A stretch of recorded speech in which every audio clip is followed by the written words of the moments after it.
minutos, você ouve o programa Insight. O Insight faz pensar e provoca também. Eu recebi uma ligação do Neri Lascano, né? E estava tentando ligar para os 2 telefones e sempre aqui dá sinal que não existe telefone, enfim, né? Mas ele me perguntava pelo celular, há alguma restrição? Eu digo, claro que não.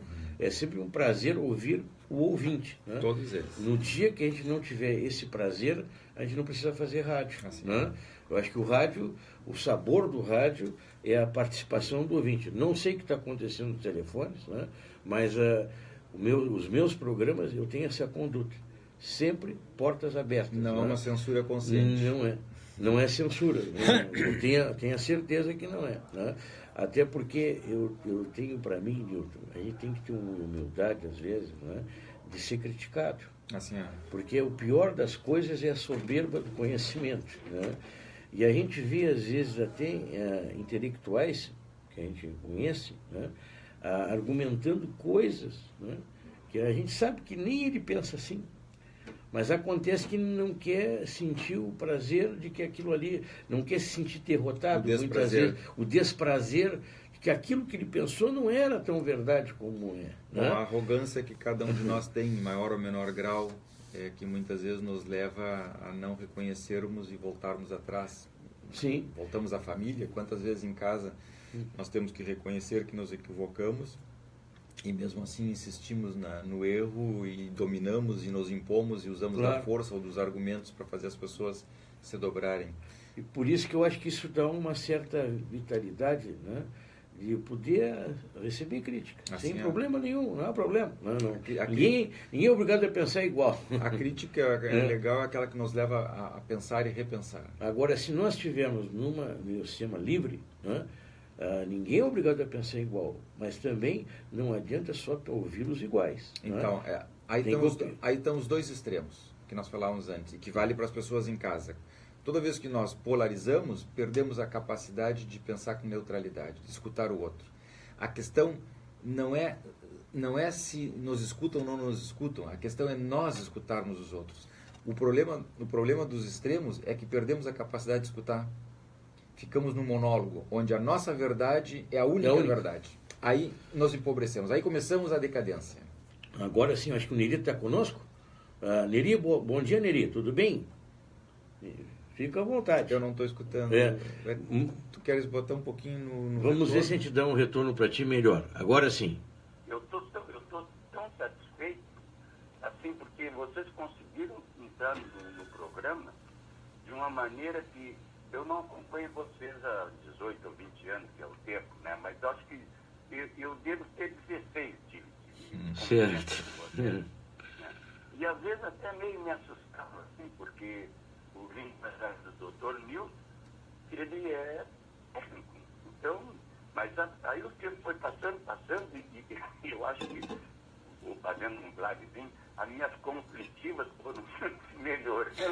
Eu comecei a entender um pouco. E depois, o Leandro diz o mesmo, Neri.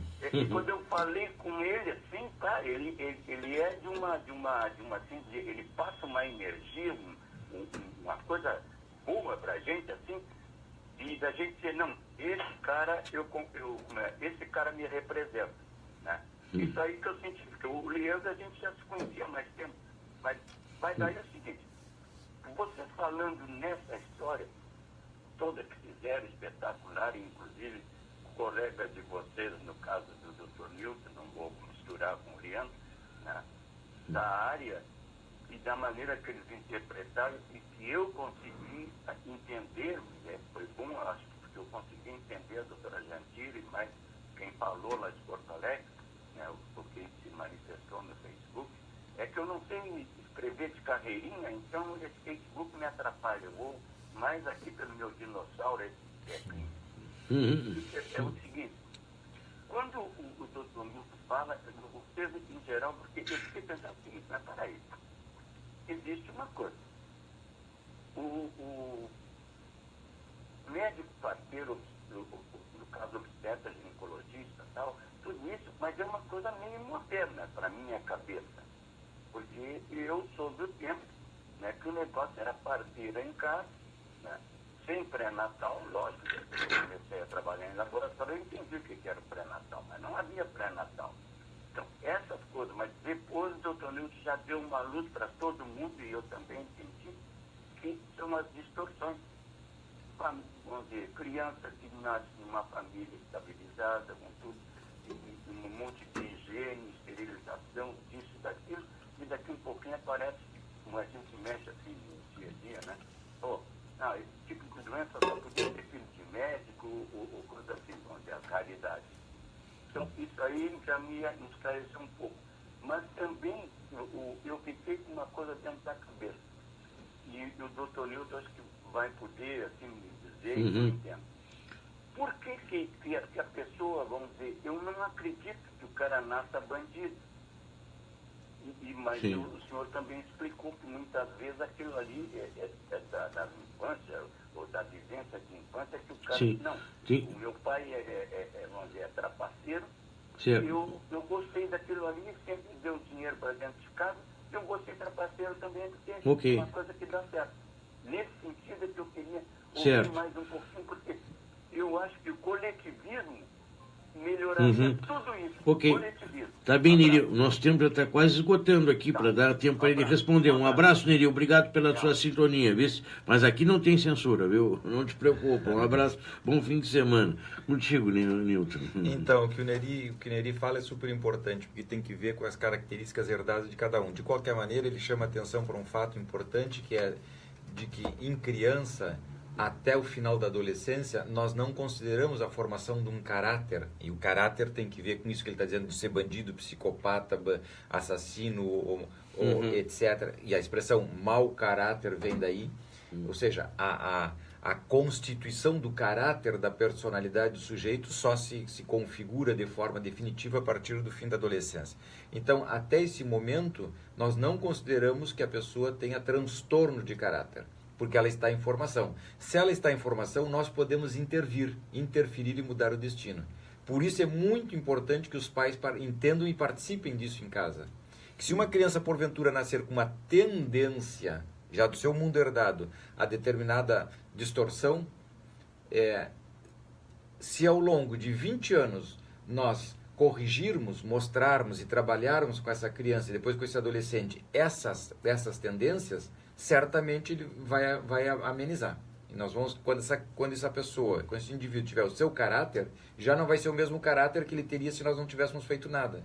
É muito importante que os pais percebam isso e trabalhem em casa esses aspectos. Claro que tem que trabalhar em si também, evidentemente, tem que se incluir na solução, porque a solução passa por todos e não por um só. Então, isso respondendo à questão do Neri. Queria resgatar a doutora Raquel Corso, psiquiatra em Porto Alegre, que também está nos acompanhando, Leandro, e é uma pessoa querida nossa. Então, o que vai ficando claro, e é fundamental que as pessoas entendam em casa, que a nossa participação determina o destino dos nossos filhos. Para mais ou para menos.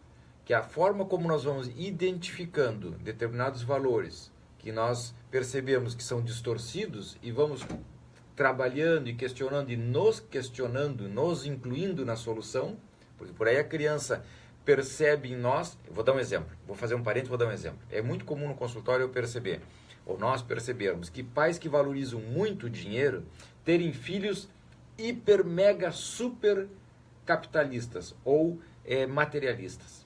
Por que os filhos são super materialistas e pouco afetivos? Porque eles descobriram desde muito cedo que o dinheiro para os pais é o mais importante na vida. Então eles passam a ser dinheiristas. Mas ao mesmo tempo... para chamarem a atenção dos pais. Às vezes no período de rebeldia, de adolescência, né, eles são inversamente... Não, tudo bem. Opositores a tudo, né? Não, mas aí nós já estamos com os 16, 17, 18 anos de idade e aí nós já temos muito tempo trabalhando com essa criança. Formando, ajudando a formar o caráter dessa criança. Então, até lá nós já vimos que de repente ele é uma pessoa que eu não consegui passar valores interessantes para o meu filho. Da onde vem isso? Bom, vem do mundo dele, porque desde pequenininho ele já era assim. Ele tentava ficar com um presentinho, com um brinquedinho do irmão, escondia quando ganhava uma fruta, cortava, ficava com a melhor parte, com a maior parte. Bom, mas o que aconteceu comigo que eu não pude corrigir ao longo de 20 anos tudo isso? Eu me incluo na solução.